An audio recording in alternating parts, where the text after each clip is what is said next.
근데 그럼 반대로 미국의 입장에서 증산이라든가 이런 중동의 협력을 얻어내기 위해서 이 중동이 두려워하는 지금 불만을 가지고 있는 이 이슈, 미군의 철수, 이러한 것들을 어떤 협상 카드로 쓸 수 있지는 않을까요?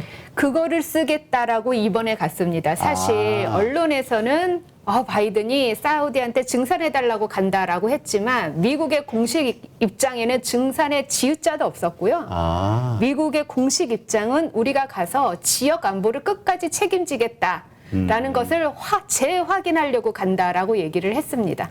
그럼 이제 그 이슈는 그쪽에다 충분히 미국의 입장을 전달하고 안심시키려고 노력을 그러려고 했다. 간 거였죠.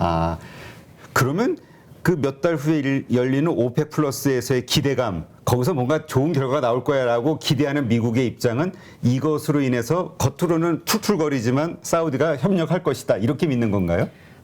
굳이 퍼센트로 보자면은 한 35% 정도 기대감은 있지 않을까요?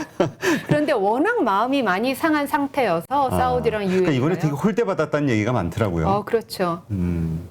자, 이렇게 미국과 이 중동 사우디 기존에 이 밀접했던 관계는 이렇게 틀어졌는데 지금 푸틴이 19일 그 푸틴 러시아 대통령이 이란을 방문했잖아요. 맞습니다. 그래서 뭐 나온 신문 보니까 그 몇 분인가 뭐 이렇게 막 초조하게 기다리는 푸틴의 영상이 나오더라고요. 네, 그 대통령 좀 늦게 온다고. 네네. 이 어떤 상황인 건가요?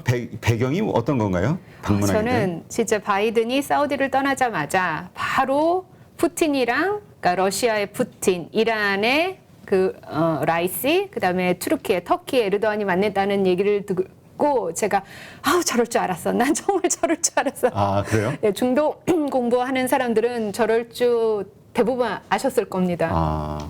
일단 지금 현재 중동의 상태를 그러니까 세 개의 꼭지로 말을 해보자면 말씀하신 대로 미국의 이 위상 추락, 러시아의 영향력 부상. 이 러시아가 지금은 우크라이나와 전쟁을 하고 있지만 이 중동 내에서 시리아 내전을 거의 승리로 이끈 주역이거든요. 그래요? 시리아의 이 정부군, 이 아사드 세습독재 정권을 전격 도와줬었죠. 그리고 무슨 아제르바이잔, 아르메니아가 다퉈도 러시아가 가서 조정을 하고 사실 미국은 이제 마음이 떠났었기 때문에 거기에 이렇게 분쟁을 조정할 생각이 별로 없었는데 러시아가 이 과거 소연방의 무슨 영광을 되찾고 싶다 뭐 이런 구호를 내세우면서 중동에 굉장히 많이 인볼브했고, 그러니까 미국의 추락, 러시아의 영향력 확장, 그다음에 중국의 새로운 부상, 이 정도가 지금 현재 이 중동에서의 슈퍼파워들의 모습을 딱 말해주는 걸 텐데, 그러다 보니 러시아를 중심으로 이제 반미 연대가 막 구축이 돼가고 있었고요. 거기에서 가장 선봉인 영내 나라는 이란. 트럼프한테 너무 많이 대었기 때문에 이란이었고, 투르키에는 사실 나토 회원국이거든요. 그런데도 이 대통령이 워낙에 1인 체제를 강화하다 보니까 에르도안 대통령도 반미 연대에 열심히 참석을 합니다. 이제 여기 그래서 러시아, 이란, 이 터키가 주도하는 반미 연대에 중국도 가끔씩 들어왔다 나갔다. 그래서 이해관계에 따라서 이렇게 되는 거군요. 그러면 하여튼 우크라이나하고 전쟁이 뭐 언제 끝날 것이냐, 뭐 곧 끝날 것이다라는 기대감도 있기는 하지만 어쨌건 하는 상황에서 이란을 방문한 이유가 있을까요? 특별한? 그러니까 바이든이 그렇게 중국을 떠나겠다라고 해놓고 중동을 떠나겠다라고 해놓고 불안해서 이제 와서 이스라엘과 그러니까 전통적인 동맹국인 이스라엘과 그리고 약간 요즘 실망을 한 사우디 그리고 화상으로 GCC 국가들이랑 다 만났거든요. 이렇게 이 친미 연대를 다시 구축하는 모양새를 보이니까 바로 거기에 대한 뭐라 그럴까요? 역공까지는 아니지만 뭐 너가 중동 떠난다 그런지 얼마나 됐다고 지금 와서 다시는 뭐라 그랬냐면 우리는 떠나지 않겠다. 오해였다라고 얘기를 했거든요. 바이든 대통령이. 그러니까 거기에다 대고 이미 늦었어. 우리는 이미 이렇게 탄탄하게 반미 연대를 구축하고 있어. 바로 이게 우리 멤버야. 라고 하면서 이제 러시아, 이란, 터키가 다시 만난 거죠. 아. 이란에서. 그러니까 이게 그냥 이렇게 보여주기 위한 우리 그냥 저는 친밀함을 과시하는 네네. 그런.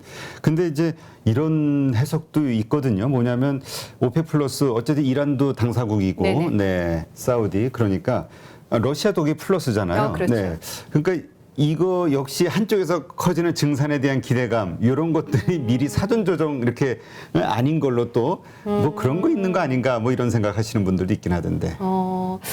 그렇게 생각해 볼 수도 있겠지만 제 생각에는 사우디가 워낙에 가장 독보적인 수인 국가거든요. 사우디의 마음에 따라 이게 이 증산 여부가 효과적으로 나타날 수 있기 때문에 그래서 바이든이 정말 자기가 세계 완전 왕따 국가라 그러니까 그 왕세자랑 만나서 얘기도 안 하겠다고 몇 번이나 선언했음에도 불구하고 가서 주먹악수까지 한 거는 그만큼 사우디가 증산에 있어서는 중요한 행위자라서 간 것이라 비록 러시아랑 이란이 만났다 하더라도 그게 사우디의 마음에 따라 결정이 될 텐데 다시 한번 사우디는 그 조직을 제일 중요하게 생각을 합니다. 오펙 카르텔, 플러스. 오펙 플러스. 그렇군요. 어쨌든 미군의 영향력이 많이 추락했기 때문에 중동이 마음대로 예전처럼 움직여주지 않는다. 이런 전제로 네. 앞으로의 그 증산이라든가 이런 것들에 대해서 좀 낙관하기는 좀 어려울 수도 있겠다라는 생각이 빠른 드네요. 시일 내에는 어려울 것 같고 이 왕세자도 그랬고 외교장관도 그랬고 얼마나 사실인지는 모르겠지만 우리 조금씩 증산을 해왔다. 사실 우크라이나 전쟁이 일어나자마자 미국이 사우디에 증산 요청을 했는데 처음엔 거절을 했거든요. 네. 한 두세 차례 또 요청을 했더니 조금 증산을 해줬어요. 그러면서 사우디가 하는 말이 우리는 조금씩 해왔다. 너희가 원해서.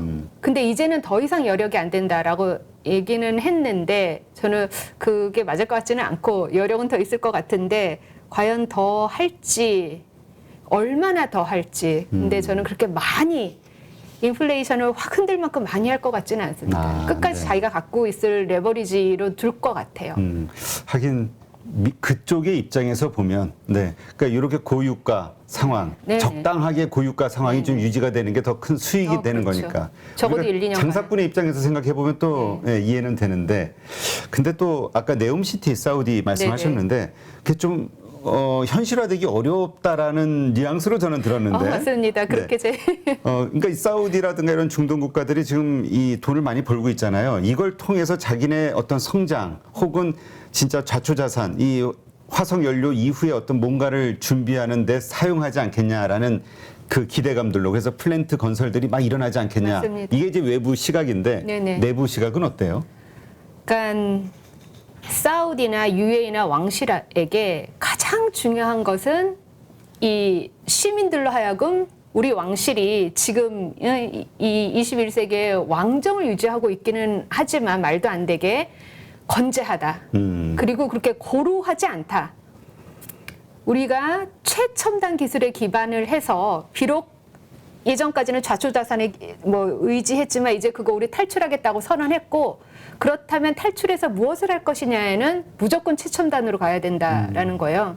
그래서 이게 그냥 보여주기식보다 좀 더해서 자기네 왕실의 이 안정성이 달려 있는 것이라 정권이군요. 정권 유지에 정말 굉장히 결부되어 있는 것이라 제가 보기에도 약간 허무맹랑하다라는 부분이 많이 있기는 하지만 최대한 거기에 맞춰서 실현화하도록 노력을 다 할 것 같고 그리고 우리를 굉장히 중요한 파트너로 생각을 합니다.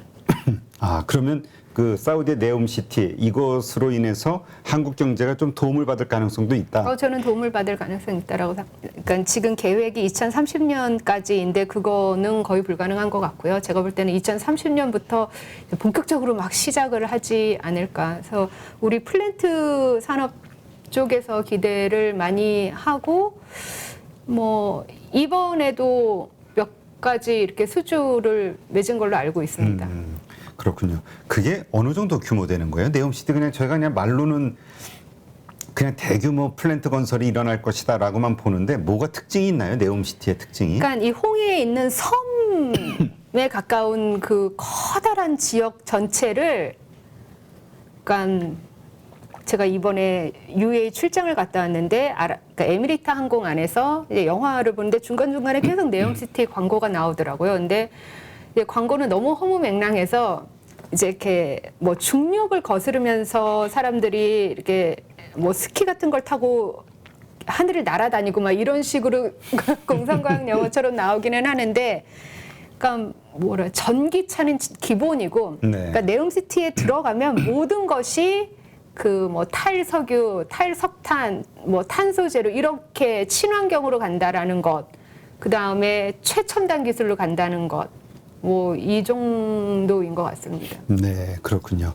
그러니까 하여튼 중동도 지금 우리가 세계 인플레이션이라든가 이런 것들을 고민하고 있을 때, 그러니까 이렇게 되면 중동도 어쨌든 경기 침체 영향을 안 받을 수는 없는 거잖아요. 예, 그러한 거에 대한 대비는 다 하고 있다 이렇게 보면 저는 될까요? 그렇다라고 봅니다. 그리고 뭐 그 대비가 어제 오늘 시작된 게 아니라 뭐 2010년대 초반부터 시작해서 10년대 중반부터는 이렇게 본격적으로 이루어졌고, 저더러 이렇게 GCC나 산유국의 가장 큰 변화가 뭐냐라고 물으신다면, 보통 산유국은 그러니까 이 세금을 안 걷잖아요. 납세 의무가 없는 나라거든요. 아, 그래요? 예, 너무나 재정이 넘쳐나기 때문에 시민들한테 세금을 안 걷는 대신 이제 시민들은 내 세금으로 너희 공무원 월급을 주는데 이런 말은 못 하는 거죠. 굉장히 수능적이긴 한데, 그런데 2010년 후반부터 세금을 걷기 시작하고 있어요. 아, 그래요? 네, 그래서 제가 볼 때는 이게 그냥 무슨 이런 코스메틱 효과는 아닌 것 같고, 실제로 뭔가 변화가 있는 건 확실한 것 같습니다. 네. 하여튼 중동의 변화, 예, 이런 것들을 한번 잘 봐야 되겠네요. 근데 분명한 것은 어쨌건 이제까지의 그 미국의 영향력이 줄고 러시아와 중국의 영향력이 강해지고 있다는 거. 그러니까 우리가 사실 초반만 생각했어도 러시아나 중국, 미국의 패권에 얼마나 버틸 수 있을까, 혹은 얼마나 영향을 끼칠 수 있을까 생각했는데 우리가 생각하는 것보다는 크다. 이렇게 저는 좀 크다라고 생각을 합니다. 그러니까 뭐라 그래야 되나, 사실 이제 중동이 제가 늘 보고 있는 나라만 해도 최소 20나라거든요. 아, 그래요? 그런데 안타깝게도 이스라엘만 제외하고는 대부분 권위주의 국가예요. 근데 그런 권위주의 국가에게 가서 민주주의 인권 눈만 뜨면 계속 그렇게 강조를 하니, 그 지도자들은 이게 내 정권의 생존과 결부된 건데 굉장히 부담스러워하는 반면에, 러시아나 중국은 전혀 내정 간섭 안 하겠다라고 하니, 그러니까 우리가 생각하는 그런 뭐 규범이나 상식과 그네들이 처한 어려움은 좀 다른 것 같고, 그러면 이제 사람들이 저한테 그러죠. 그러면 장 박사는 출장 가서 민주주의 인권 얘기 전혀 안 하고 권위주의 뭐 이렇게 맞다는 식으로 얘기를 하냐? 그럼 전혀 그렇지는 않고요. 이제 이네들은 민주주의가 너무 아직까지는 부담스러우니까 대신 지금 개혁 개방을 잘 하고 있거든요. 이제 여성도 제가 얘기하면 다들 웃으시는데, 여성도 이제 운전을 할 수가 있고, 사우디에서는 남녀 혼속도 가능하고 여자가 축구장에도 들어갈 수 있게 해준 사람이 그 빈살마 왕세자예요. 아, 그래요? 개혁파군요. 개혁파입니다. 그러니까 그런 부분을, 비록 우리가 생각하는 민주주의에는 뭐 미치지 못하지만 그런 부분을 독려하는 것도 방법인 것 같아요. 네, 알겠습니다. 네, 이번에 그 바이든의 그 중동 방문, 네, 뭐라 그럴까요? 그 영향 혹은 그 의도가 어떻게 어느 정도 달성이 됐는가에 대해서 한번 좀 점검하기 위해서 말씀을 들어봤는데, 참 생각해봐야 될 부분이 참 다양하네요. 이해관계가 여기도 얽히고 설켜가지고, 네, 그러니까 이게 국제관계에서 네 한쪽 일방적인 건 없는 것 같아요. 네, 알겠습니다. 네, 좀 더 우리가 중동, 그 다음에 이 석유 증산, 그 다음에 미국의 패권, 뭐 여러 가지 분야에서 조금 더 생각해 볼 수 있는 네, 시간이 된 것 같네요. 오늘 이렇게 좋은 인사이트 함께 해주신 아산정책연구원 중동연구센터장이시죠. 장지향 센터장님, 고맙습니다. 감사합니다. 누구나 1시간 안에 200개 종목에서 좋은 종목을 고를 수 있는 그런 능력을 배양할 수 있도록 제가 도와드리려고 그렇게 하고 있습니다.